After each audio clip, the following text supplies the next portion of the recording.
First sensor that we used was a heart rate monitor, and this enabled us to monitor our heart rate at resting and in moving states. And it's pretty cool to see like how much you can get it to change by running or standing still. I think that'd be pretty cool to have students check that out, because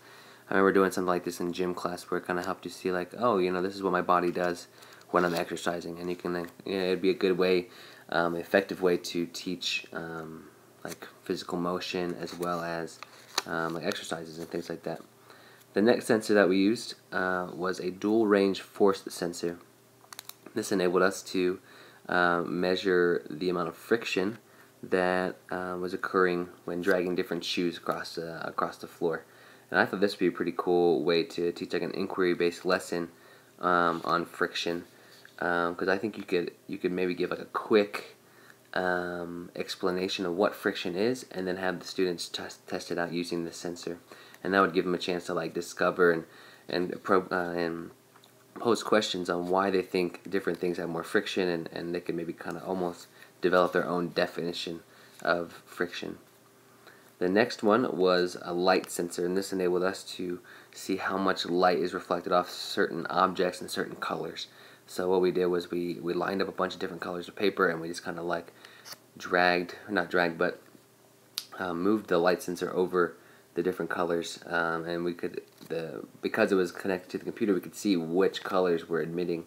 or reflecting the light the most. And that was pretty cool. I think that would be definitely an easy way and efficient way of teaching reflection of light, and then how color and objects have an effect on that. One of the apps that I found that a student could use is called Creatures of Light, and this is an app put out by the American Museum of Natural History, and it's really cool because it definitely gives students a chance to look at things that they wouldn't normally have a chance to look at, because this app shows different things that emit light, that kind of like glow. And so they have, you can go and you can look at different animals that live at the bottom of the ocean. You can look at things that are in the sky,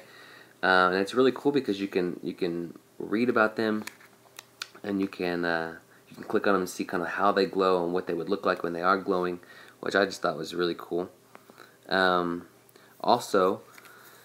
I have another one on here called NASA Visualization Explorer, and this also gives students a chance to look at things they wouldn't normally have a chance to look at. It shows just so many cool images and explanations of things that are occurring in space, because NASA has a lot of different satellites and things up in space right now. They're getting a lot of cool pictures of things that we didn't even know were out there, and so it's got just a bunch of different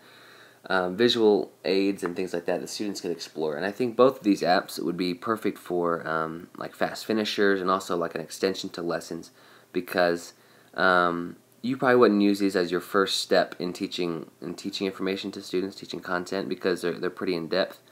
but they'd be a good way to teach the content and then let them explore and use what they've learned to apply it to what they see in these different apps. So I think they'd be really effective to use in the classroom.